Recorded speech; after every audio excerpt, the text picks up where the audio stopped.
Marvel ने हमको वही डेयरडेविल लाकर वापस दे दिया है गाइस, जिसका सब लोग काफी टाइम से वेट कर रहे थे। The same depth, the same theme, the same flawed characters, but a little more darkness.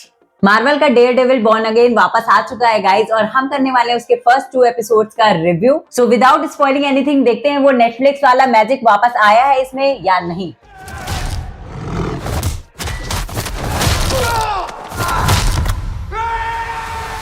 First thing first guys, ये सीजन स्टार्ट ही होता है एक काफी ट्रैजिक इवेंट से, जो कि भाई मैट मर्डॉक को अपना डेयरडेविल पर्सोना को पीछे छोड़ने पर मजबूर कर देता है। मतलब स्टार्टिंग में ही हम लोग ये वाला सीन देख लेते हैं which really impacts us emotionally. अगर आप लोगों ने वो पहले की सीरीज देख रखी तो आपको भी पता चल जाएगा कि भाई what I am talking about, we won't spoil anything, but the persona is gone. और वो फोकस करता है कि भाई जो 2 पर्सोनास थे उससे डील करने के बजाय he will be focusing on the more important one, that is being the lawyer. और वो जो जस्टिस है, जो चीजें हैं, वो खाली कोर्ट को हैंडल करने दे। एंड एज फॉर विल्सन फिस्क, उसको हम लोग देखते हैं भाई साहब in his own brilliant form, and he is like a changed man now somehow because he wants to be the mayor of New York, और वो चाहता है भाई अपनी सिटी को बचाना because he loves New York. We have seen this in the 3 seasons of Daredevil on Netflix also, और वही चीज वो यहाँ पर करने आ गया। and he is like he is given up on his empire, और वो चीज शिफ्ट हो जाती है मिस फिस्क के पास, जो कि है Vanessa. and the series also addresses कि विल्सन फिस्क, जो लास्ट में हमने देखा सीजन 3 में, there was this warning जो Daredevil उसको देता है कि भाई अगर अभी तो मैं तुम्हें नहीं मार सकता, but अगर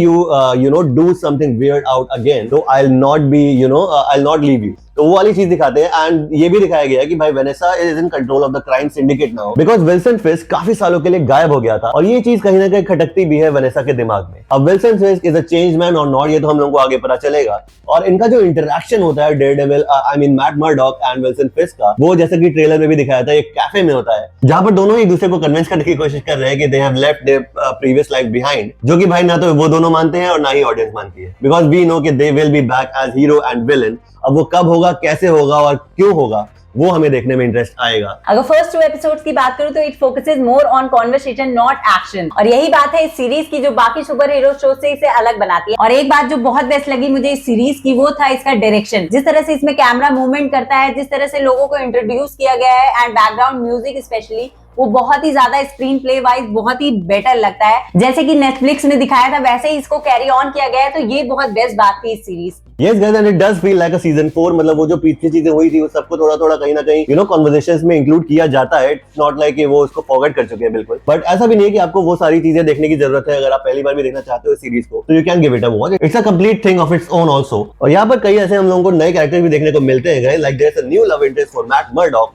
जो कि एक लॉयर है, हर नेम इज हेदर, और वो ही काफी एक पावरफुल लॉयर होती है। उसके बारे में ज्यादा तो लिखा है, मे बी आगे फ्यूचर एपिसोड में और ज्यादा बेहतरीन तरीके से हम लोग जानेंगे उसको। She is more into consulting and all, and this new character also called white tiger, जो कि एक विजिलेंटे बन चुका है। जैसे कि मैंने कहा, Daredevil is no more as per the New Yorkers, तो एक वो लोग मतलब और ज्यादा विजिलेंटे चीजों को सामने ला रहे हैं, and people are turning out to be vigilantes कि भाई डेयरडेविल नहीं है किसी को बचाने को, तो we have to step in and we have to do that. And Wilson Fisk इस चीज के खिलाफ है, काफी लोग इस चीज के खिलाफ है कि हम लोगों को प्रोटेक्शन के लिए विजिलेंटे की जरूरत नहीं है। वो वाली भी थीम एक बैकग्राउंड में चलती जा रही है। मुझे लगता है Wilson फिस्क will be playing on that, because भाई वो चेंज नहीं होने वाला, ऐसा तो हम लोगों को पता ही है, बिकॉज मैट मर्डॉक और किंगपिन दोनों ही भाई वापस आने वाले हैं। कैसे आएंगे, क्यों आएंगे, कब आएंगे, वो देखने में मजा आने वाला है। सो ओवरऑल मुझे लगता है 2 एपिसोड की बात करें तो काफी कमाल के थे। It's more focus on conversation, जैसे कि इसने कहा, and that is what makes Daredevil best. It's a thriller series, वो थ्रिल आपको फील होता है। और सबसे इंटरेस्टिंग बात इस सीरीज की है न्यूयॉर्क गाइस। मतलब New York is in its own character, जो कि पहले 3 सीजन में भी हम लोग देख चुके हैं। वो वाला मेरा कहीं ना कहीं क्वेश्चन था कि क्या ये मार्वल में आ चुका है, मार्वल स्टूडियोज में, whether they will focus on that, या तो बस ये एक्शन और इस पर ही फोकस करेंगे। तो उन्होंने नहीं किया भाई। शो रनर्स को मेरा सलाम है भाई साहब, और मतलब कमाल कर दिया। न्यूयॉर्क जिस तरह से देखने को मिलता है, there are a few shots here and there, जो ट्रांजिशन शॉट्स हैं, इवन द स्टार्टिंग शॉट भाई, जिस तरह से वो पूरा फ्रेम ओपन अप होता है विद द बैकग्राउंड म्यूजिक, वो